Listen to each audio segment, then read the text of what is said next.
Muy buenos días a todos, amigas y amigos, y bienvenidos a un nuevo episodio del Baúd Podcast. Aquí me acompaña, como siempre, nuestro querido compañero, anfitrión y persona amargada, Rafael Peraza, el cual no le encanta debatir, sino ganar. Y casi siempre gano, déjame decirte. Pero no le busca el conocimiento de la audiencia, sino le gusta es ganar. No, para nada, por algo estamos haciendo el podcast.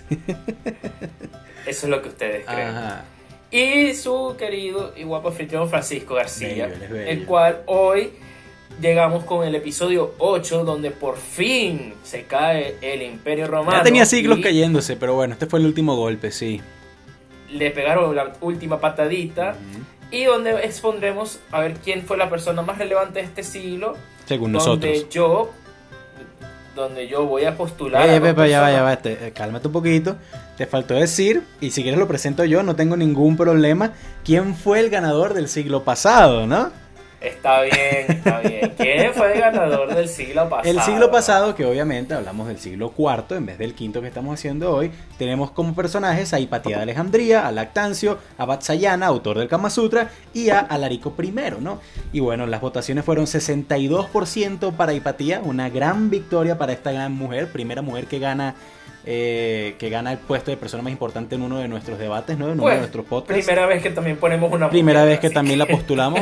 Ojalá no sea la última ni postulada ni ganadora, ¿no? Y bueno, nada, 62 para Hipatía, 23 para Alarico, 10 para Vatsyayana y 3 para Lactancio. Así que bueno, nada, ya habiendo salido de eso, felicitaciones para Hipatía. Yo sé que ella estará en su tumba muy feliz por esto, ¿no? Sí, que tiene tumba, no, mentira, no tiene ni tumba. La descuartizaron a la pobrecita. Sí. Bueno, Rafa, Ajá. ¿Quisieras empezar tú a ver quiénes son tus candidatos? Bueno, yo tengo dos candidatos, siguiendo un poco con la rama de la teología y de la religiosidad, ¿no? Su importancia en el mundo, no solo como religión, sino pues por todo lo que significó. Tengo a Pelagio, el primer Pelagio, así por así decirlo, más o menos reconocido antes de varios Pelayos y Pelagios famosos, tanto en los visigodos como en los españoles, ¿no?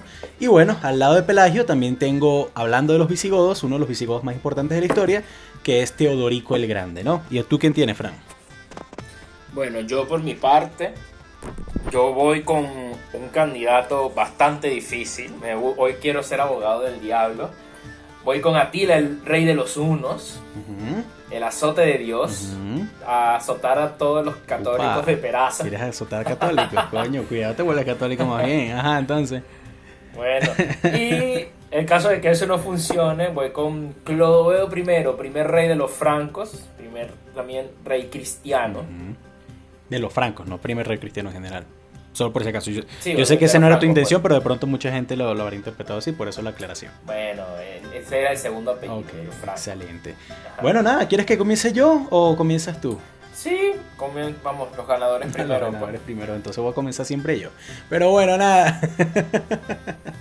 Quiero comenzar con Pelagio, que es un personaje que ni tú ni yo conocíamos antes de hacer la investigación, sinceramente. Pero del cual realmente me llamó mucho la atención, porque así como muchos de los griegos y romanos que hemos hablado en el pasado, el trabajo de Pelagio fue borrado en gran parte de la historia por la propia Iglesia Católica, a pesar de que era un monje cristiano, ¿no? Pero bueno, Pelagio no es romano como tal. Ya en el momento cuando él nace, él es británico, nace en lo que hoy en día es entre Inglaterra y Gales, no sé, es muy seguro todavía. Y él comienza a migrar, ya en esa parte del mundo ya no estaba presente el Imperio Romano, ¿no? Él comienza a migrar para aprender sobre pues, su pasión, que era Dios, que era la religiosidad, ¿no? Y bueno, te imaginarás entonces una persona de orígenes humildes viajando por el mundo para aprender sobre Dios y se encuentra con todas las degeneradeces que había en el Imperio Romano en ese momento. Se encuentra con que si pagabas para ser un santo, entonces podías pagar para ganarte el cielo, ¿no? Eso fue después. No, pero eso tiene desde hace bastante, acuérdate. Los bulos de la Iglesia Católica es un pedo más adelante. Pero no, eso de todas formas pasaba. O sea, tú podías ser simplemente patrón de la iglesia pagando, ¿no? Y más en estos momentos que, coño, el imperio estaba totalmente destruido. Y bueno, nada, y él comienza a escuchar cosas que, pues realmente, a pesar de que uno podía ser monje y religioso en la época, las Biblias como tal, una Biblia física era muy extraña conocerla en cualquier parte del mundo, ¿no? Solamente ese libro tenía que ser transcrito a mano por cualquier tipo de monje, pero bueno, no había muchas copias. Y cuando él por fin... No, y que había mucha gente iliterata. También, exactamente. Cuando él por fin consigue una y comienza a leer y aprende de la Biblia y de la Iglesia Católica estando en Roma, se da cuenta de la cantidad de groserías y barrabosadas sin sentido que había leído en dicho libro, ¿no? Entonces él comienza a decir cómo es posible que el pecado original haga que si un bebé inocente se muera de nacimiento o un año después sin ser bautizado se vaya para el infierno. Eso no tiene ningún sentido. O cómo es posible entonces que solamente después de Cristo es que la gente iba para el cielo. ¿Qué pasó con toda la gente que venía antes? O cómo es posible que toda la humanidad por el resto de la historia pagara por los pecados de un solo pendejo que decidió darle un mordisco a una manzana y quitarnos la inmortalidad y el paraíso, ¿no? Esto realmente no le encontraba ningún sentido. Y es muchas cosas de lo que nosotros hoy en día pensamos, ¿no? Yo podría ponerme a hablar de todos sus escritos. Muchos se perdieron, pero pues muchos también sobrevivieron. Pero no tiene sentido sin explicar qué fue lo que esos escritos impregnaron en la gente, por así decirlo, ¿no? Porque bueno, todas las cosas que yo dije, pues las pensó, las escribió y las comenzó a profesar. De hecho, hay una rama que ya es difunta, que es como la predecesora a las creencias de Martín Lutero, ¿no? En la Reforma Protestante, que eran los católicos arrios, que era básicamente eso. Es como también se le considera también como una predecesora al agnosticismo, ¿cómo se dice? Agnosticismo, exacto. Y bueno, básicamente él escribió todo esto, la iglesia lo persiguió, a pesar de que no podía entrar en ningún monasterio ni nada. Después de que comenzó a hablar de esto, vivió unos largos 80, bueno, se cree que entre 70 y 90 años, no hay una fecha exacta de su muerte. Y bueno, básicamente con todos esos pensamientos de una religiosidad lógica y no dejarse llevar por lo que dice la Iglesia Católica solo porque sí, muchos años más adelante, personajes como Martín Lutero toman esta inspiración, ideas también como el cristianismo, no el cristianismo católico, sino el cristianismo que hoy en día podemos ver un poco más común en Estados Unidos, por ejemplo, ¿no? Los presbiteranos y todo este tipo de cosas. Los protestantes, exactamente. También adoptaron muchísimas de esas ideas. Él también, este fue de las primeras personas que también casi lo matan por eso, en decir que la Virgen María no era una persona sobrenatural, sino simplemente una mujer elegida por Dios para tener su hijo. Justamente lo que creen los cristianos, ¿no? Que bueno, que la Virgen es importante, sí, pero no es no hay santos, no hay ángeles, no hay nada de eso, ¿no? Y de hecho Martín Lutero escribe sobre Pelagio, no lo cita en su Biblia como tal, en la Biblia que él mandó imprimir, pero sí se inspira en todos los pensamientos católicos, religiosos arrios, porque no se le puede decir católico. El agnosticismo también agarra muchísimo de eso, esas primeras ideas justamente de que, como te dije ya, no dejarse llevar y no tener una pasión y un fanatismo ciego por todo lo que dice la Iglesia Católica, porque muchísimas de las cosas que dice son unas estupideces y no tienen ningún sentido. Casi que sus palabras parafraseadas por mí. Y ya, básicamente eso, ya será más fácil defenderlo y hablar un poco más de él, pero en el episodio pasado nos extendimos un poquito y hoy vamos a intentar no pasar la hora, por lo menos. Estamos practicando la síntesis. Exactamente. Ajá, entonces, ¿a quién presentas tú? ¿O quieres atacarlo de una vez? No, pensaba que ibas a presentar a los dos de una vez. ¿Yo los dos? No, tampoco. Uno y uno. Bueno, yo voy primero con Atila el Uno. buena oposición. Claro, Ajá. Tú me estás presentando un católico y tal, yo te estoy presentando el que... No le digas católico. Ajá. Bueno. Yo te estoy presentando el azote de Dios. El azote de Dios. La propia iglesia. Que mató más hermanos y visigodos que cristianos, pero bueno, ajá, entonces. No, pero es que la iglesia lo puso así fue porque básicamente pensaban de que él era un castigo divino por todo el pecado del mundo. Bueno, primero que nada, todo el mundo sabe que Atila el Uno tiene esta imagen de bárbaro.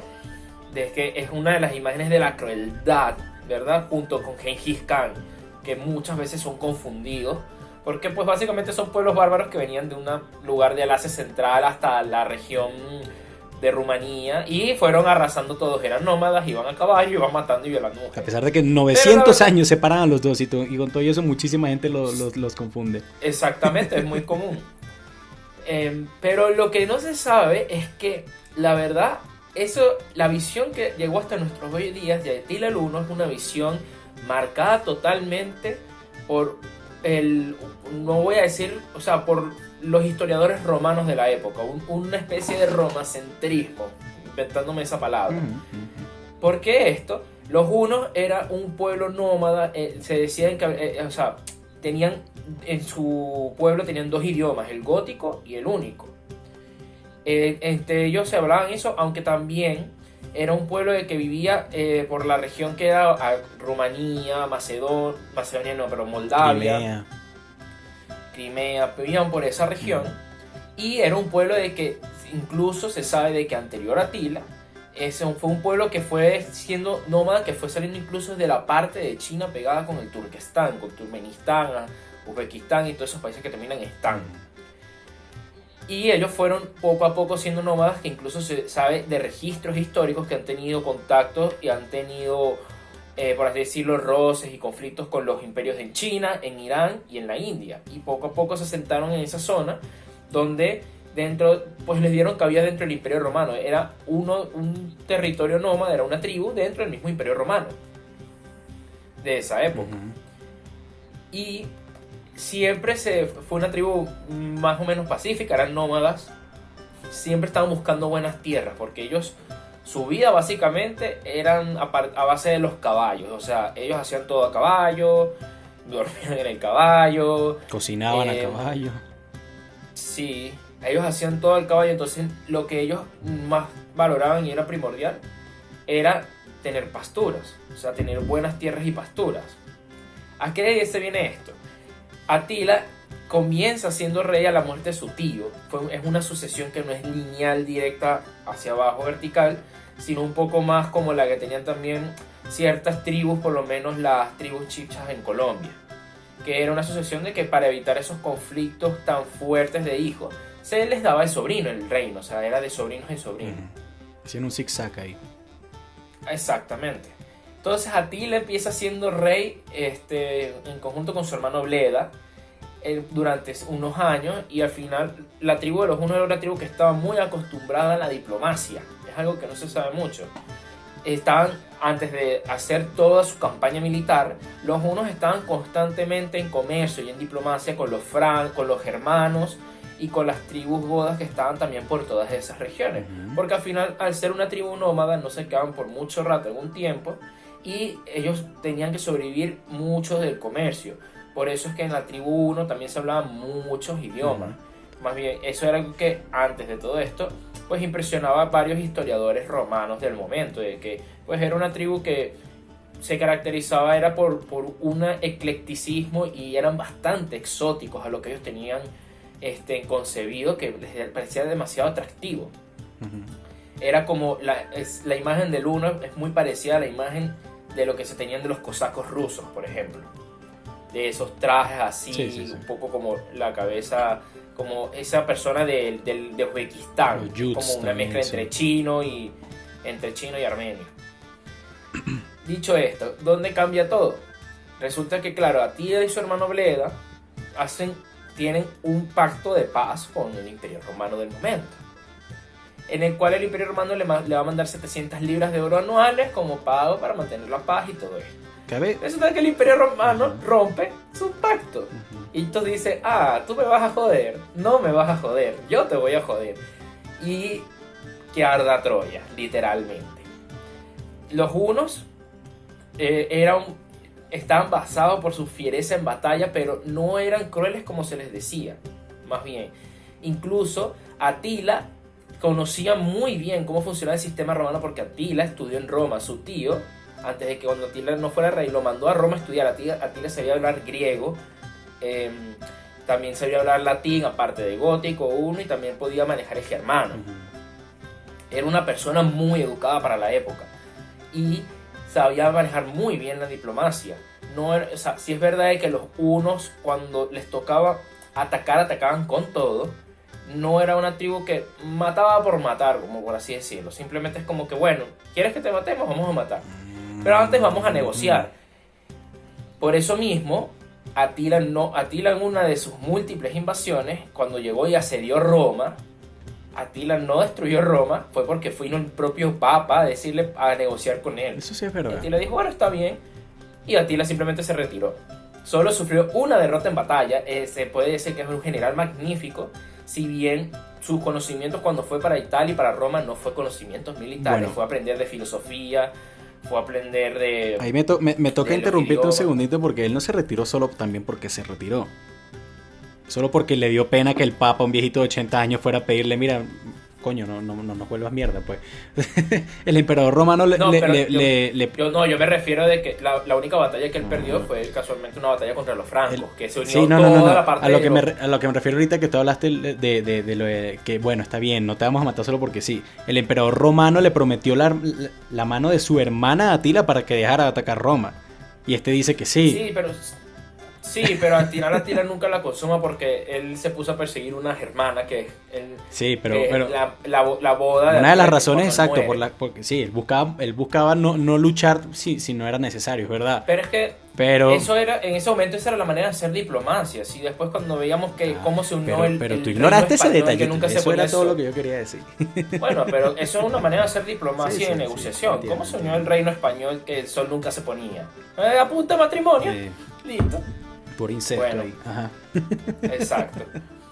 Entonces, en la hora de ver a Atila el Uno, tenemos que quitarnos un poco ese, por así decirlo, romacentrismo. Obviamente los romanos estaban absurdamente asustados porque efectivamente estaban viendo que venía una fuerza militar que se veía rara, porque ellos hacían aparecer deformaciones craneales cuando ellos nacían.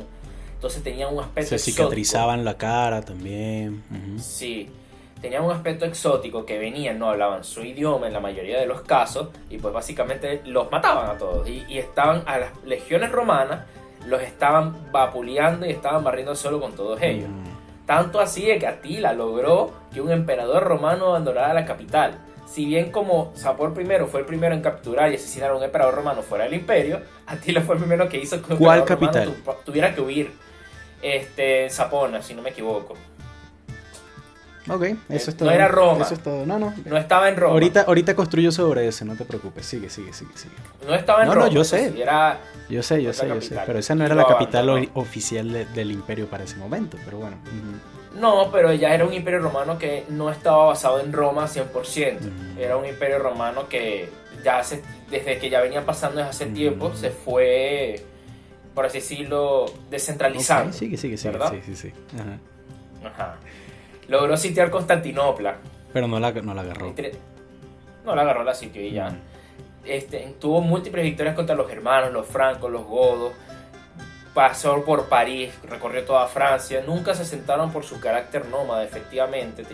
Simplemente estaba buscando era el lugar perfecto donde poder empezar a asentar su imperio, donde tuvieran las buenas pasturas, nadie lo quisiera joder. Y ahora me dirás, ok, es verdad, fue muy buen militar y esto, pero ¿qué tiene más eso para la historia? Si eso es lo que estás pensando. No, tengo tantas cosas lo que que no, estás pero pensando, sigue. o lo que está pensando. No, bueno, lo que puede estar pensando alguien, ok, fue un sanguinario, fue muy buen militar, logró vencer a muchísimos romanos. Sí. Fue la persona que catalizó la caída del Imperio Romano. Ujú. Sí. Se sigue preguntando, ¿cuál Y- imperio romano? Pero ajá, sigue. ¿Cómo que cuál Imperio Romano? El Imperio Romano que estaba Ya habían de dos. Occidente. Ya habían dos imperios romanos en ese momento, pero sigue. El Imperio Romano de Occidente. O sea, Ok. gracias a todos los movimientos. O sea, incluso se dice que una de las grandes legados de Atila en ese momento específico fue de que gracias a él se ocurrió una migración interna que al final terminó de mezclar todo el conjunto que fue el Imperio Romano entre muchísimas tribus, pueblos y asentamientos, porque se forzaron a moverse porque pues habían un bando de unos saqueándoles y corriéndolos por todos lados. Y Ajá, pero entonces, ¿cuál Lo es la que se decía importancia? que- No me terminaste la idea. actualidad, claro, la cosa es que lo que mucha gente no se sabe, lo que tampoco muchos se llevó a la historia, porque le gusta verse la figura de Atila el Uno como una figura simplemente de un bárbaro, sin mente, sanguinario, que a punta de fuerza bruta logró hacer pues un desastre, básicamente. Un desastre, porque más y nada eso no era hizo. así, la verdad. Ajá. ¿Ah? No, sí, te estaba afirmando. Y eso la verdad no es así. La verdad es que uno era una persona muy culta. Se decía que dentro de los historiadores romanos que fueron dentro del Imperio I, porque podían estar, no los perseguían a los romanos dentro de un Imperio I. Filósofos como Prisco, que fue el que relató más todo lo que eran los hunos, decían de que era una sociedad que vivía bastante civilizada, simplemente era muy exótica para los que los romanos creían, y por eso se les dotó de toda esta fábula y esta epopeya de los bárbaros viniendo de allá de Oriente, y que tenían unos sistemas de comercio bastante avanzados para la época, de economía bastante avanzados para su época entre ellos mismos, y que aparte lo que era Atila era una persona que como gobernaba era un gobernante bastante humilde. Si bien buscaba saquear muchos tesoros para su pueblo, él vivía en mucha humildad. No era un emperador, como así decirlo, ostentoso como otros que se crearon una estatua y pinturas y etcétera. No, la verdad lo que quedan de los hunos y de Atila es todo lo que recabaron los historiadores romanos, porque fue un pueblo que pues no soltó mucha, por así decirlo, mucha producción artística y literaria y filosófica. Algunos eran, como en todo el imperio, algunos eran analfabetos, de otros no. Pero incluso un cuento muy famoso sobre Atila Prisco es que Prisco se encuentra con un romano que fue tomado, capturado, preso en el Imperio I, y al final él se logró mimetizar con los hunos, y al final decía: yo no quiero volver a Roma, yo prefiero vivir acá, me vivo mejor aquí. Prefería vivir más con los hunos, que es algo que sorprendió mucho a Prisco, porque dice: ¿cómo vas a preferir a estos bárbaros que a tu propia gente? Y dice: no, yo prefiero estar acá, no quiero volver a Roma. La importancia actual. Dicho esto, ya va, yo estoy hablando de esto es porque es para ver la otra imagen de los hunos, y a partir de aquí viene ese legado.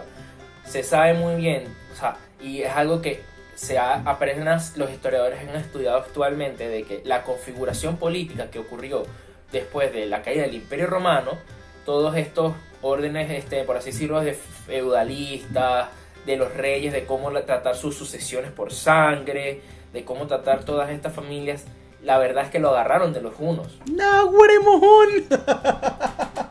¿Cómo que no? Es así. Lo ha dicho más gente que más estudiosa e inteligente que nosotros. Pues yo solo estoy... A ver, dilo 10 veces, a ver si te lo crees, ¿no? Es verdad. O sea, que lo que se dice que los imperios francos, germánicos, itálicos, vieron, o sea, los élites vieron en el sistema, por así decirlo, de gobernanza y de diplomacia de los hunos, que era bastante bueno y avanzado a la época, que claro, obviamente eso fue todo manchado durante toda la historia por el relato de los bárbaros, pero que hay muchos registros históricos que demuestran eso así. ¿Terminaste? Que, bueno, no, sí, pregunto. Gracias a ellos, eso fue una de las cosas que, junto con esos movimientos migratorios internos que ayudaron a configurar después esos imperios, que pues se basaron, porque si a esta gente le funcionó tan bien, pues vamos a agarrarlo y a mejorarlo, y que básicamente fue el puntapié, aparte de que ellos ayudaron a tumbar el Imperio Romano, el puntapié a básicamente lo que es la edad feudal, que duró pues hasta la Revolución Francesa. Okay. ¿Terminaste tu argumento de Atila? Sí. Mira, Fran, entiendo el punto, pero primero que nada, el Imperio Romano de Oriente, que obviamente sabemos cayó casi 1000 años después que el Imperio Romano de Occidente, en ese momento era una fuerza casi imparable. Y el propio Atila lo sabía. Tú dices, él trató de sitiar Constantinopla, claro que sí, pero no duró, sino creo que fueron 4 meses ahí. Se dio cuenta que jamás iba a poder tumbar los muros y se fue. Más nunca volvió a atacar a la Roma de Oriente. Atila atacó Roma de Occidente, es verdad, pero Roma de Occidente... algo que mucha gente no sabe es que para cuando Atila marcha a Roma, porque marchó hacia Roma, no entró a Roma, porque bueno, ya tú lo contaste, pero Roma no tenía sino 80.000 habitantes que quedaban en la ciudad. Ya no había absolutamente Sí. nada. Uno se imagina a la Roma occidental como esta potencia grandísima que cayó y cayó de un día para otro, pero la verdad no es así. Roma tenía ya 200 años cayendo. El Imperio Romano de Occidente es el que dice no voy a pagarle a Atila porque es que no tengo cómo pagarle. Mientras que los de Oriente seguían pagándole, y por eso fue que años después, cuando hubo algún problema, fue que Atila decidió voy a intentar agarrar a estos tipos. Atila se aprovechó de un Al imperio final, romano que ya no inteligentemente existía. lo hizo. Atila agarró un imperio romano que mira, que los visigodos tenían años cayéndole a golpes, que el propio Larico, del que Pero tú es que hablaste ya va. antes, también ya había destruido Sí, Roma en una gran efectivamente, parte. pero es que hay algo muy interesante. Ajá. No porque él haya sido no es porque él haya sido un bárbaro Ujú. como Larico, como los francos, los germanos, bla bla bla. Ujú. Significa que significa que eran todos unidos y aliados. No, la no, verdad claro, es para que nada. Para frenar a Atila se tuvieron que unir los romanos que quedaban Sí, con sí, sí, sí. el general Flavio Aesio, que se considera el último gran general romano. Sí. Se tuvieron que unir con todos los hermanos y esto porque estos nos van a patear el culo. Claro, pero de Básicamente todas era formas, eso. incluso si les pateaban el culo, ellos se iban a ir en 2 meses. Entonces realmente Atila es el azote de Dios, sí, porque hacía mucho daño. Pero realmente su importancia no fue tan grande como por ejemplo la de los visigodos, que destruyeron gran parte de Roma y se asentaron ahí y crearon una historia nueva. ¿Quiénes son los descendientes de los hunos? Nadie. Ni siquiera los mongoles son descendientes de los hunos. Pero ya va, no me puedes mezclar a los mongoles con los No, hunos por eso porque te no tienen digo, nada que por ver. eso te digo, ni siquiera lo son, O sea, es que no tienen nada que ver, yo sé, por eso te aquí digo. es lo que te decía, Y esa claro, es la tú lo otra, estás viendo- muchísima gente sigue, como tú muy bien lo dices, y esto no para nada es un ataque a ti, sino que muchísima gente de verdad confunde a Atila el Uno con Genghis Khan, y eso es como comparar, ¿qué te digo yo? A Cristiano Ronaldo con un jugador de tercera división española, o sea, no se puede comparar la importancia de uno con el otro. Entonces, Pero es que yo no estoy marcando No, sí, de sí, que no. Atila no sea más importante que Gengis Khan o no. No, Yo yo sé, solamente dije que se confundía es como para a que la nivel de gente entienda. crueldad. Claro, Ajá. pero o sea, aquí justo yo quería que me dijeras eso porque aquí voy a lanzar. Esto, claro, esto es lo que se cuenta sobre la tribu de los hunos, de que no fue una tribu que se extinguió y ya, simplemente que se terminó de mezclar con el resto de las tribus y ya. Efectivamente, a la muerte de Atila, el imperio se desbandó sí, porque hubo totalmente problemas destruido. sucesionales de hijos, que era algo que pasaba muy comúnmente en cualquier tipo de imperio. Vamos a estar Total. claros. Fue una muerte súbita la de Atila, fue en su cenit, que se murió de la manera, eso sí, se murió de una manera súper estúpida, de un derrame Sí, nasal. en la noche de bodas, creo, ¿no? La En la tipa le noche dio un de codazo bodas, sin porque, querer, una porque vaina había así. tomado demasiado alcohol, Ah. demasiada fiesta, se iba a casar con una germana que era súper hermosa, según los registros de la época, Sí. y le dio un derrame nasal y se murió. Sí, así sí, mismo. la noche de bodas, imagínate. Esa es la Exactamente. otra, tú O sea, tú hablas mucho de la política y la diplomacia de los hunos. ¿Qué le pasó al hermano de Atila? El hermano de Atila, una leyenda, ojo, esto es leyenda, no se sabe, el hermano de Atila Sí. murió, no se sabe bien cómo. Se sabe Existe cuándo una y leyenda- se sabe cuándo y cómo, no se sabe cómo nos. No se sabe cómo, no hay certeza. Existe la leyenda de que Atila lo mató, Ajá, pero cuéntame. no existe, no existe un relato fidedigno, Ok. eso también se investigó. La leyenda, o sea, en la historia más común es que Atila lo mató, que tuvo un problema porque el hermano lo traicionó y Atila lo mató. Pero no se sabe exactamente, nadie sabe con certeza. Registros tanto Porque de los esa hunos historia- como de los escucha, romanos. Esa historia Ajá. Esa historia no fue contada ni historiada por un uno, fue historiada por Años después, los cuentos sí. que le llegaban a los historiadores romanos. Pero- es que es la cosa, no había nadie allí dentro que dijera fidedignamente hubo este problema, esto y esto y pasó. Pero ¿por qué Al mentirían? final fue algo de muy poca Primero que boca. nada. ¿Ah? Pero de todas formas, bueno, mira, lo que sí se sabe y es Entonces, claro, registro de Beda los se hunos, y murió. estos registros de los hunos, es que Atila y su hermano, totalmente solos, se van a una campaña de cacería. Y solo vuelve uno de los hermanos. Primero que nada, los unos no tenían registros. Sí tenían, No claro que tenían historia, registro. No tenían registro. Coño, cuando se habla de Ay, los lo he dicho reyes, 4 de veces. sus líderes, claro que sí. El propio Atila Lo dijo, te mira, dije 4 veces. Los se registros murió, que pues, se existen perdió. son de los historiadores romanos. Está bien datado que ellos mismos, al ser una tribu tan nómada, no guardaban registros de muchas cosas. Entonces, existe mucha fábula y mucha historia alrededor de los hunos. Es verdad, por todo este exotismo. Obviamente, a un imaginario colectivo es más fácil decir, oh, wow, esta persona fueron de cacería y regresó solo uno, lo mató. Qué Pero pues la verdad es que coincidencia. no se sabe. Ni siquiera se sabe el año de su muerte, no verdad. se sabe la fecha exacta. Pero bueno, mira, Exactamente. está bien. Eso es muy debatible, ahí te doy toda la razón.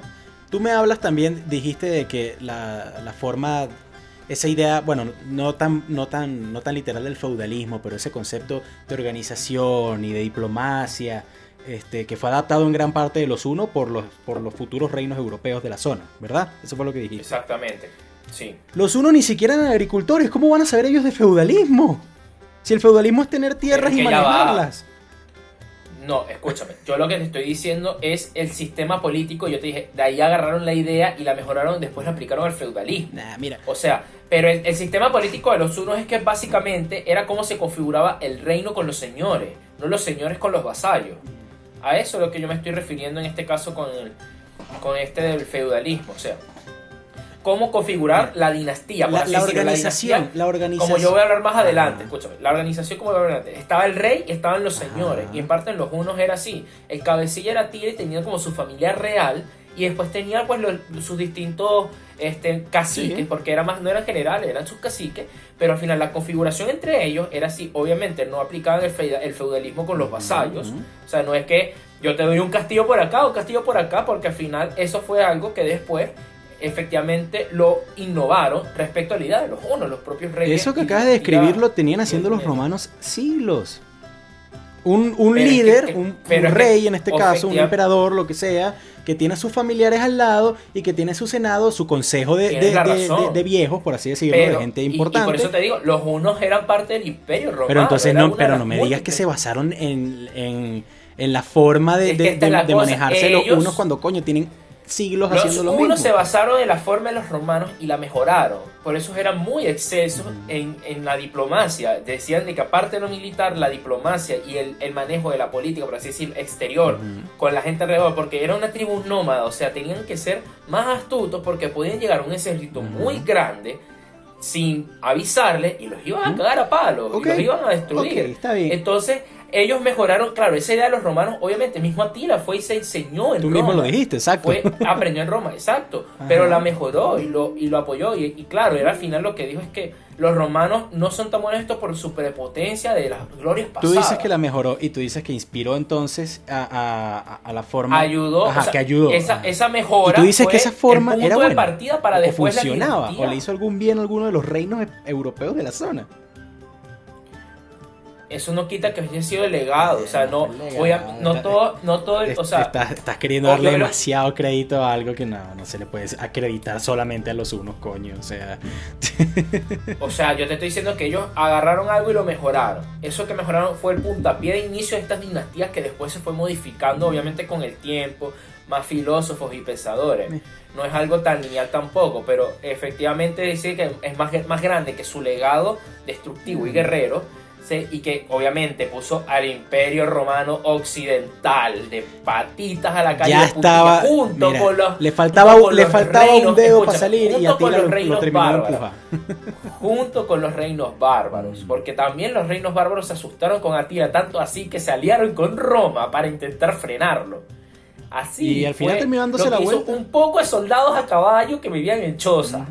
O sea, sí, efectivamente. Pero destruyeron, hicieron un desastre y ya no hicieron más nada. Todo siguió es que esa es la mentira que se cuenta, claro, por esta visión del romocentrismo. Y aquí es cuando llego a la otra parte. También existen relatos y tratos que apoyan esta teoría de los Hunos, de esta diplomacia y estos relatos no vienen de Roma, vienen de China y de Irán y de la India, porque fueron también imperios y grandes poblaciones y reinos que tuvieron tratos con los Hunos en su cientos de años antes, y de lo que se sabían de que efectivamente antes incluso de la influencia romana eran un pueblo que se basaba mucho en la diplomacia y sabía un muy buen manejo político. Okay. Tú también hablas del comercio.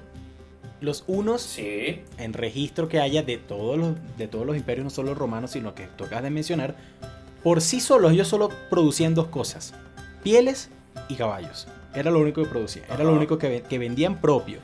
De resto... Bueno, cabe destacar que en esa época un caballo es lo que ahorita para nosotros es un automóvil, un camión. Pero tú no puedes vivir solo de un automóvil, de todas formas, y no eran los únicos que producían caballos. De paso... No, obviamente, pero eran los que mejor... De paso, los caballos de esa zona, por lo general, no viven muy largos, no viven largas vidas, justamente por todo lo que se les exigía, ¿no? Pero bueno, nada, de resto, el gran comercio que tenían era porque... Era como los vikingos, pues todo lo que saqueaban lo revendían. Entonces Pero no, ese comercio, te estoy hablando que ese comercio era antes de que empezaran la campaña militar, ya existía ese comercio. Y ya existía, por eso ellos sobrevivían, y por eso ellos, por más que sea, tenían cierta fortaleza como imperio, al ellos tener ya ese comercio y ese trato con los godos, los ostrogodos, los germanos. Entonces ellos ya podían realizar eso. Y o sea, tú me estás diciendo que solo tenían dos cosas, pero eran dos cosas en las que eran muy buenas. O sea, es como que ahorita en la actualidad existen nuevos países monoproductores, que obviamente con nuestros conocimientos modernos de ahora sabemos que un estado monoproductor le hace a Venezuela, Arabia Saudita, etcétera, va destinado al fracaso. Totalmente. Pero es que lo sabemos eso ahora. Estamos hablando de algo que pasó hace 1500 años atrás y con un mundo totalmente distinto al nuestro, en el que en ese momento, pues, obviamente ellos no se tenían que encargar de una población de 30 millones de personas o de 60 millones de personas, eran simplemente 100.000, 200.000. Es muy distinto. Y que la verdad, para la potencia, el poder, por así decirlo, de trabajo y potencia, pues les funcionaba muy bien ser lo que se diría un monoproductor, que es simplemente caballos y pieles. Vamos acelerando un poquito, creo que hemos hablado mucho de Atila. Pero de nuevo, o sea, bien. Realmente importante sí fue, como he dicho ya con muchísima gente de la que hemos hablado, ¿no? Pero no fue ni el más importante ni el primero en hacer las cosas que tú dices, y su legado murió. Yo no dije, murió con él. Yo no dije que fue el primero. No, bueno. Yo no dije que fue el primero, dije que fue el mejor. Okay. El mejor. Y yo estoy diciendo que esa es su importancia en este siglo, obviamente. Bueno, nada. Y ya. Está bien. Hablando de Atila, me parece muy curioso cuando investigué un poquitico de esto. Vamos al siguiente personaje, que es Teodorico el Grande, ¿no? El primer rey visigodo con tierras estables. Y lo curioso es que yo no sabía, Teodorico nace como 6 meses después de la muerte de Atila, bastante pegada una historia con la otra, ¿no? Como una continuación, si se le puede llamar así. Pero bueno, nada, Teodorico... Que por cierto, Atila le pateó el culo a su papá, pero ajá. Teodorico el Grande, ¿no? No se sabe con certeza exactamente dónde nació, se cree que es al norte de Italia. Pero bueno, básicamente él fue el primer rey de los godos, de los visigodos y los astrogodos. En idioma godo... Ostrogodos. ¿Ah? Ostrogodos. Bueno, en idioma godo eso quiere decir visigodos son los del oeste y ostrogodos son los del este, ¿no? Sí, exactamente. Agarró a todas esas tribus que justamente Fran andaba mencionando cuando estaba hablando de Atila el Uno. Y dijo, mira, de pana que tenemos que ordenarnos, pues. Y comenzó a ordenar a toda esta gente, ¿no? Él se vuelve rey bastante joven, si no estoy mal, tenía como 22 años. De nuevo, no había muchos registros en la época, porque pues ya para ese entonces no existía Imperio Romano de Occidente. Y el Imperio Romano de Oriente pues estaba bastante lejos como para preocuparse de ellos, y todavía tenía que preocuparse de los sasánidos a la derecha, ¿no? Entonces no hay mucho registro de eso. Claro. Pero bueno, lo que sí se sabe y lo que sí está puesto es que este señor fue el que unió a los godos y el que manejó a este imperio en su auge total. Y fue un auge que no heredó, sino que él mismo creó. Todo lo que hoy en día conocemos como lo que es España, excepto por Asturias, que es al norte del país, todo lo que es Portugal, que antes era la Lusitania, todo lo que es Italia, excepto por la zona norte, la zona sur, que es Nápoles y la puntica de la bota, ¿no? Todo lo que es gran parte del sur de Francia, todo lo que es Germania, todas estas zonas fueron unificadas por él. Tenía una población conjunta para el momento de aproximadamente unas 10 millones de personas, muy alta para esa época, ¿no? Y bajo su mandato, aparte de unir a todas estas tierras, comienza a darles esa, no independencia, sino identidad. O sea, tú obviamente eras parte de este reino totalmente gótico, ¿no? Totalmente godo. Pero de todas formas, aún habían como gobernadores en lo que hoy en día es España, habían gobernadores en lo que hoy en día es Lusitania, en Italia, y todos respondían a él. Por lo general en la historia, cuando un rey recibe el adjetivo de grande, no solamente es por sus proezas, sino porque era rey de reyes. Por eso Alejandro Magno era rey de reyes, Alejandro el Grande, porque pues era rey de Macedonia, rey de Persia, rey del norte de la India, y todos estos respondían a él. Lo mismo pasaba con Teodorico, ¿no? Y bueno, como él es el rey de reyes, de todas formas él quería mantener a todas sus tierras contentas y nunca tuvo un problema interno. De hecho, los problemas que él tuvo casi siempre fueron externos, porque a pesar de que era católico, él sabía que habían demasiadas ramas del catolicismo, y él era totalmente, ¿cómo se llama? Aceptaba todas estas religiones, no me acuerdo cómo que se llama eso. Pero bueno, nada, aceptaba todas estas religiones dentro de sus tierras y todo el mundo tenía el derecho a participar y a practicar sus ideales sin ningún tipo de problema. Bajo su mando, él logró expulsar, por así decirlo, lo que quedaban de los hijos de Atila el Huno, por cierto, en la zona. Expulsó a todos los que eran los hunos. Marcó la frontera muy bien demarcada con lo que es el Imperio Romano de Oriente. Que en ese momento pues también lo querían joder porque pues él estaba controlando Italia y los romanos de Oriente querían recuperar toda la gloria del pasado Imperio de Roma de Occidente. Pero realmente lo más importante de este señor siempre va a ser el lograr unir a estas tierras godas y el darles lo que es realmente la identidad como tal. En el podcast pasado estábamos hablando de que bueno, que Alarico sembró esa semilla hasta cierto punto, pero realmente fue Teodorico el que cuidó el árbol y el que lo hizo lo que fue. Todo lo que son los visigodos en lo que hoy en día es España realmente vienen de esa organización que él armó. Todo lo que eran los visigodos en el sur de Francia y en el norte de Italia viene de eso que él armó como tal. Teodorico el Grande, ¿verdad? Teodorico el Grande, así es. Porque ese no fue el mismo que fue más bien rey de Italia. Y también de España. Te estoy hablando que él unificó a los visigodos y a los ostrogodos. Okay. Claro, Dale, es que lo que te digo, si no, se cree que él nació en el norte de Italia. Pero, sí. Pero de todas formas eso no quiere decir que él haya fundado el imperio visigodo en España, que más adelante se habría convertido en lo que fue pues, España como tal, ¿no? Lo que eran los reinos de Castilla, Aragón, Asturias y todo esto, todas estas zonas. Ajá. De hecho, Teodorico alcanzó a codearse con tu personaje, el rey de Francia, no me acuerdo exactamente cómo es que se llama. Clovis the First.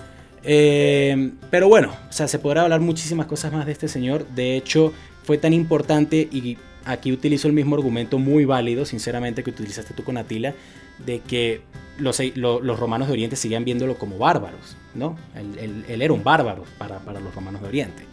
Y claro, años más adelante, siglos incluso, después de la muerte de Teodorico, cuando los romanos de Oriente retoman Italia, todo lo que él había construido, que mucha gente cree que la arquitectura del norte de Italia es totalmente romana, no, los visigodos también eran muy buenos construyendo, todas esas, él tenía mosaicos y todo ese tipo de cosas, todo fue borrado. De hecho, hoy en día solo tenemos una imagen de Teodorico y que fue plasmada en una moneda. O sea, solo tenemos los registros de la moneda, que después de limpiarla vimos cuál era la imagen de Teodorico, porque todo lo que él había construido, y a su imagen, por así decirlo, siglos después fue destruido por los propios romanos, ¿no? Pero bueno, básicamente mi argumento es ese. Si no fuera por este señor, realmente nunca, sino que hubiéramos tardado mucho más en tener una idea de lo que podía ser unos reinos godos, ¿no? Y todo en la zona, y todo lo que pues más adelante surgió de estos. Bueno, te doy el punto porque dijiste el reinos godos. Yo nunca dije algo más que no fuera godos, exacto.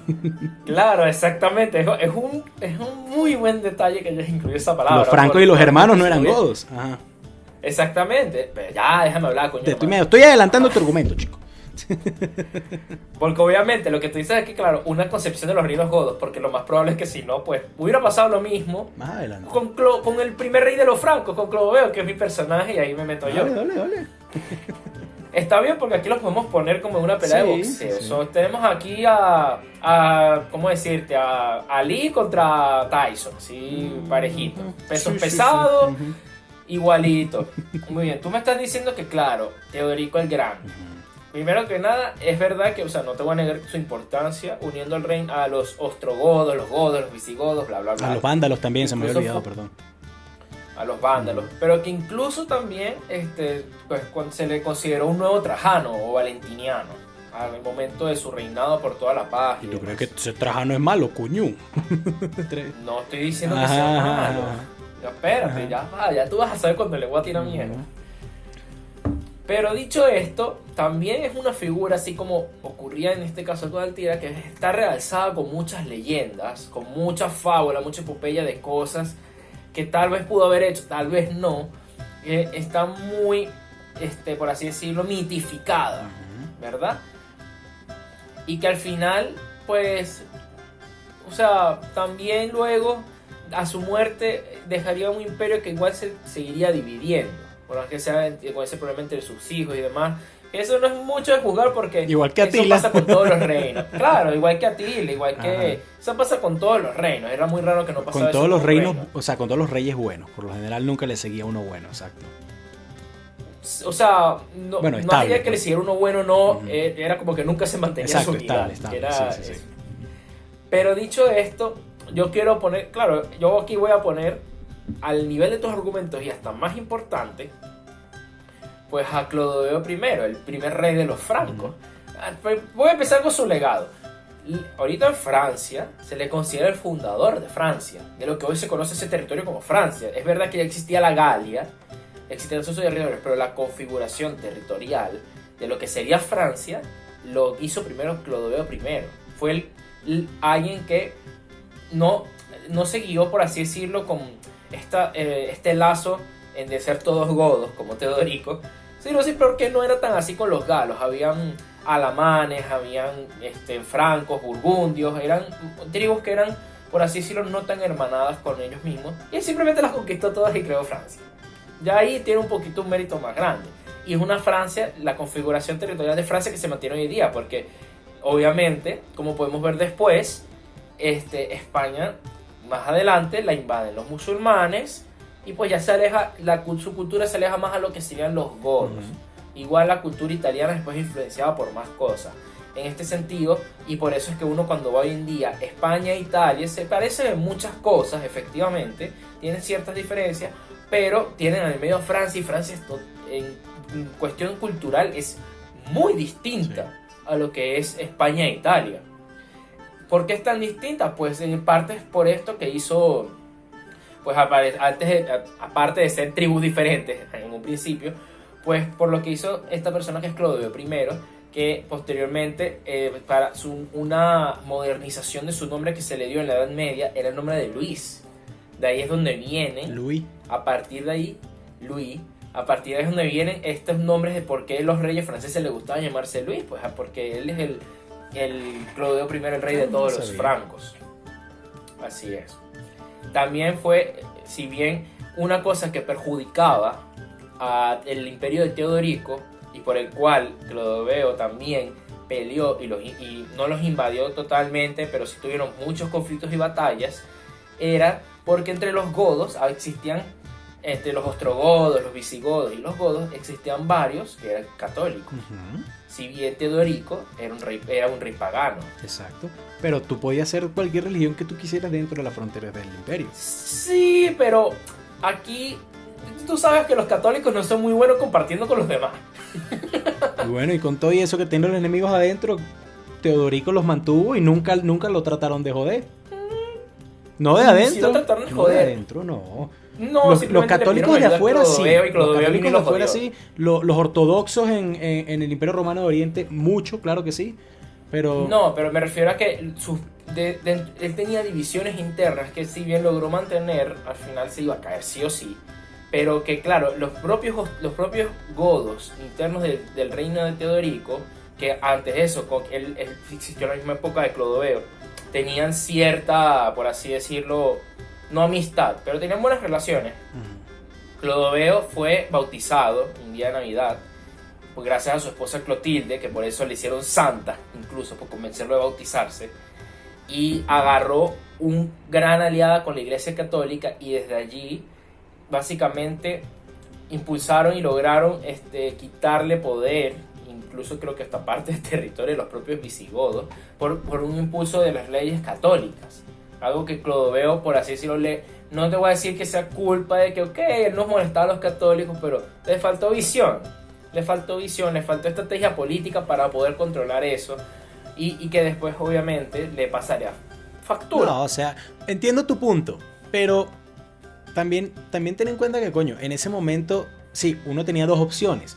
O evitar conflicto y que toda tu cultura desapareciera y te volvías católico y absorbías muchísimo de todo lo que la iglesia y lo que el ser católico significaba, o también podías pues quedarte con todas tus creencias que ya tenías, en el caso de Teodorico, y pues atenerte a las consecuencias. Y de todas formas Teodorico siempre fue atacado por todos lados y nunca dejó de ser pagano, porque así se crió y así iba a morirse.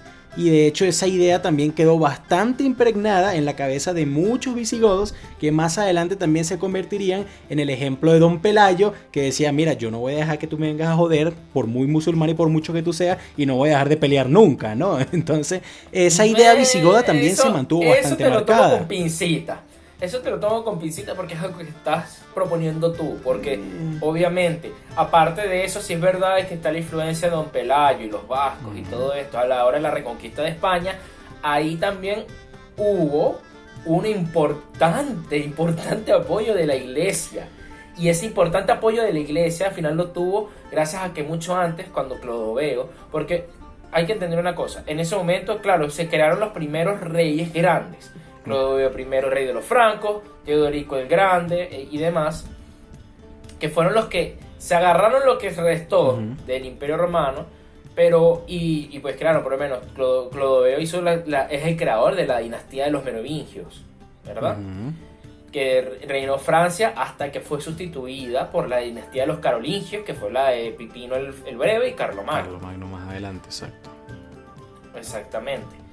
Y al final, el único que estaba bien visto a los ojos de la iglesia, que te guste o no, que esta es la cuestión, nos guste o no, tenía una importancia política gigantesca, porque ya era un imperio que se había catolizado en gran parte, y estábamos literalmente en las luchas entre lo que en esa época se consideraba modernidad, que eran los católicos, porque era lo más reciente, por así decirlo, y la tradición, que eran todas las religiones paganas, que ya tenían miles de años existiendo.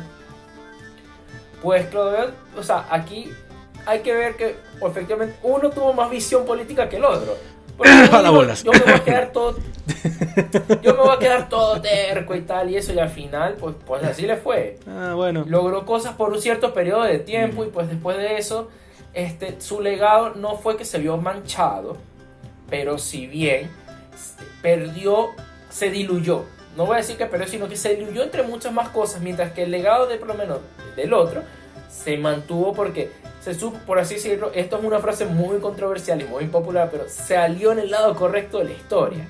¿Nos gusta o no? Y ahí te puedo respaldar un poco con el concepto de que, bueno, lo mismo que te digo, años, siglos después, cuando los romanos de Oriente, bueno, no sé si siglos, pero bastantes décadas por lo menos después de la muerte de Teodorico, cuando los romanos de Oriente vuelven y toman Italia, porque ellos lo tuvieron durante varios años, borraron todo lo que tenía que ver con Teodorico justamente por lo que tú estás mencionando.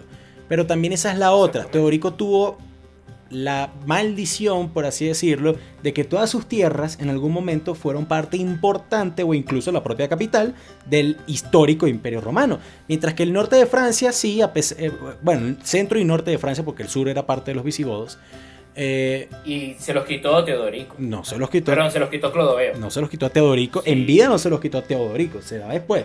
Pero le quitó una parte. No, sí, en vida. El punto. Teodorico llegó a perder contra Clodoveo parte de esos territorios del sur de lo que es la Provenza. El punto es que de todas formas, Clodoveo no tuvo que enfrentarse a los romanos de Oriente, que seguían siendo el titán de ese momento, borrando todo lo que ellos querían hacer, ¿no? Y sí, obviamente, tú lo dices muy bien, se alió el lado correcto de la historia. Pero... Y es que eso tiene un gran mérito. No sé, yo más bien... Claro, o sea, es que... Tú sabes que a mí me gusta imaginarme la historia diferente, y me hubiera encantado ver una realidad donde, coño, por lo visigodo... Eso está bien para un video de 10 minutos en el baúl.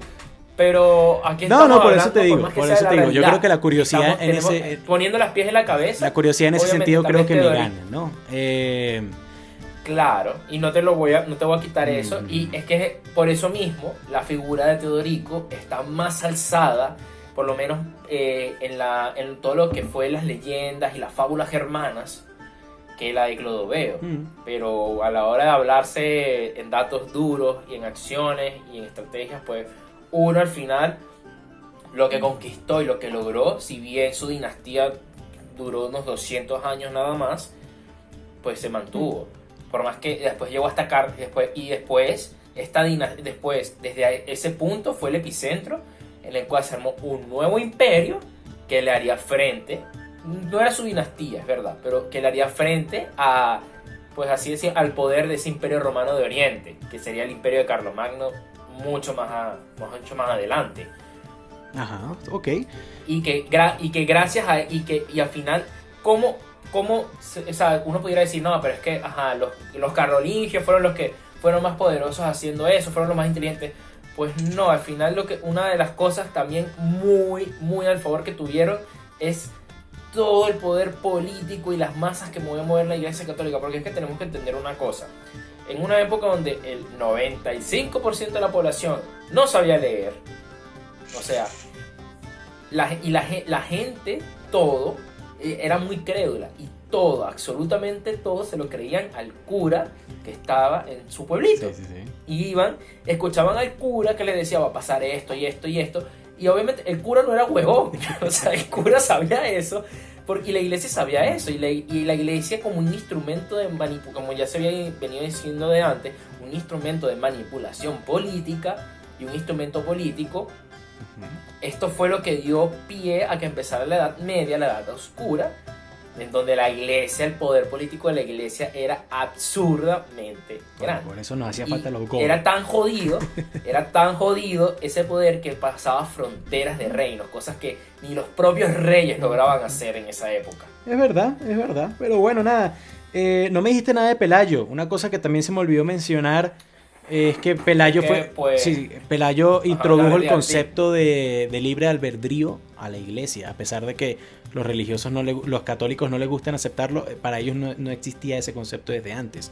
Él lo puso y años después fue que los católicos comenzaron a adoptarlo en su doctrina, por así decirlo, ¿no? Y que justamente en lo que se basa también muchísimo la libertad de elegir y la libertad de decidir por ti mismo y no ser un siervo de una iglesia, ¿no? Justamente en eso se basa también por las creencias de Martín Lutero, y también muchísima parte del éxito político y de los británicos más adelante, ¿no? En el de no pasarle por... No metas a los británicos en eso, porque... Los británicos que eran protestantes, de ahí viene todo de Martín Lutero. Sí, no, pero ya va. Los británicos se convirtieron protestantes básicamente porque... Sí, porque un rey estaba cachondo y entonces quería divorciar. No, quería tener hijos. Sí y no, escúchame ahí. Los británicos, o sea, no metas ahí estas cosas de Pelayo, porque los británicos, más allá de eso, los británicos era inglés, desde toda la vida, al ser una isla, desde toda la vida, desde toda la vida, nunca les ha gustado hacerle caso al resto de Europa. Eso lo vemos ahorita con el Brexit. Es cierto. Nunca les ha gustado hacerle caso al resto de Pero Europa, bueno, porque ellos son una isla. Independientemente del concepto de libre albedrío introducido a la religión. Al final el cisma se dio fue porque básicamente el rey británico dijo, yo no quiero hacerle caso a la iglesia, y chao, hago mi propia iglesia porque soy un rey y Dios me lo... Y agarró justamente la religión en la que se basa muchísima de las enseñanzas de justamente de Pelayo, otro inglés, cabe recalcar, ¿no? Pero bueno, nada, eso es un detalle que se me había olvidado mencionar, lo del libre albedrío. No sé si quieras ya para finalizar decir algo. Sí, algo de Pelayo ya. O sea, está bien, y es verdad que tal vez pudo haber su legado pudo haberse sido mancillado por la iglesia, pero al final tampoco es el primero ni el que ha tocado esas ideas mejor.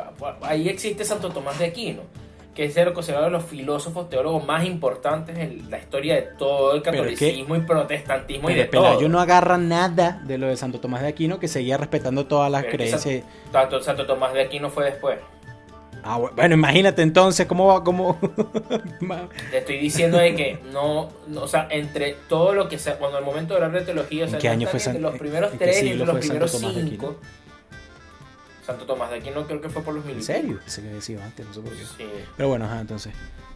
Y, o sea, por lo menos, también estuvo por lo menos Orígenes, cuando fue el que yo hablé hace 2 capítulos. O sea, que fue alguien también bastante perseguido por sus ideas y tal, y un poco revolucionario, y que al final fue adoptada tal vez no por los protestantes, pero sí por los cristianos coptos, por ejemplo, directamente. Y él era de Alejandría, y lo adoptaron los coptos, que son los cristianos de Egipto, básicamente. Pero por más que sea, o sea, tienen su nivel de influencia no logró ser tan fuerte.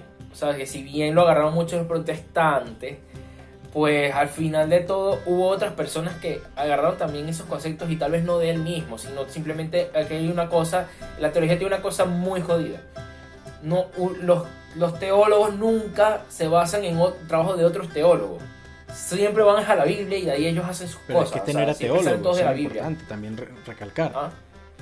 ¿Qué? Él no era teólogo. Él no, o sea, él estudió la Biblia y decidió, esto es pura basura. Bueno, pero yo estoy diciendo teólogo como en su acepción de cualquier persona que estudie una religión. Y si estudió la Biblia, pues ya se convierte en un teólogo. No necesitas un título universitario. Ahorita sí, pero ajá. En esa época cualquier persona que fuera es como un filósofo, es alguien que estudia el conocimiento, básicamente. O sea, un teólogo estudia la religión, se le puede considerar un teólogo en ese momento más arcaico. Pero en este sentido los teólogos no es como que, mira, tal teólogo en tal lado dijo esto, voy a trabajar esa idea, así como hacen muchos, por lo menos, filósofos con sus teorías y las van adaptando y alargando así. Por eso dice que hay un punto de partida. En el caso de la teología no, porque el punto de partida siempre es la Biblia y cómo la interpretan. Y en ese sentido, obviamente, Martín Lutero, como tú bien dices, claro, se pudo apoyar en los postulados de Pelayo, pero también se apoyó, es como que ya hubo alguien que difirió. Nosotros también podemos hacerlo. Claro. Y al final lo de Martín Lutero, son sus 92, 93 tratados que él puso fuera de su iglesia. Sí. Que fue al final, y al final eso él lo sacó fue de la Biblia. No tampoco es que Pelayo en tal año dijo esto, pues le estás otorgando concesiones que tal vez son muy estrechas, un hilo muy estrecho que no sé si te estás inventando o no. Te lo juro que no, porque te pasé incluso los artículos para que tú mismo los vieras. Bueno, ponme los cositas pues. No, coño, o sea, si tú me vas a hablar de no exagerar, sino de darle demasiado crédito a alguien, coño, nunca había escuchado realmente, gracias a ti, la Luno, entonces, la inspiración de la organización política de Europa. Bueno, pero hay estudios respecto a ello, y también te los puedo pasar si quiero. Te lo paso y lo pones en la descripción. Pero bueno, amigos, ustedes ya saben qué hacer, ¿no? Les dejamos en la esquina superior derecha de su pantalla las votaciones para que ustedes elijan entre Pelayo, originalmente Pelagius, pero bueno, lo ponemos en el español para que sea un poco más fácil. Teodorico el Grande, también teníamos a Atila el Uno y a Clodoveo, siempre se me olvida el nombre. No sé si quieres invitarlos a Spotify y recordarlo del Patreon y todo eso. Que escuchen esto en Spotify, donde no tienen publicidad de YouTube. Exactamente. Y pueden escuchar los capítulos unas horas antes de su estreno original. Y que ya probablemente para la próxima semana vayamos a estrenar el Patreon, así que también estamos escuchando igual todas sus opiniones y eso, estamos pendientes leyendo los comentarios. Todo sale bien, sí. Así que bueno, nada, mis amigos, nosotros fuimos Rafael Peraza, Francisco García. Recuerden que solamente somos dos pendejos debatiendo por cosas que no tienen sentido hoy en día, así que no se lo tomen tan a pecho, somos dos amigos, no crean que nos caemos mal ni nada, simplemente es la forma en la que nos comunicamos. Igual me caes mal, Rafa. Así que nada, amigos, espero que tengan muy buen día y nada, pues nos vemos en la siguiente edición de este podcast.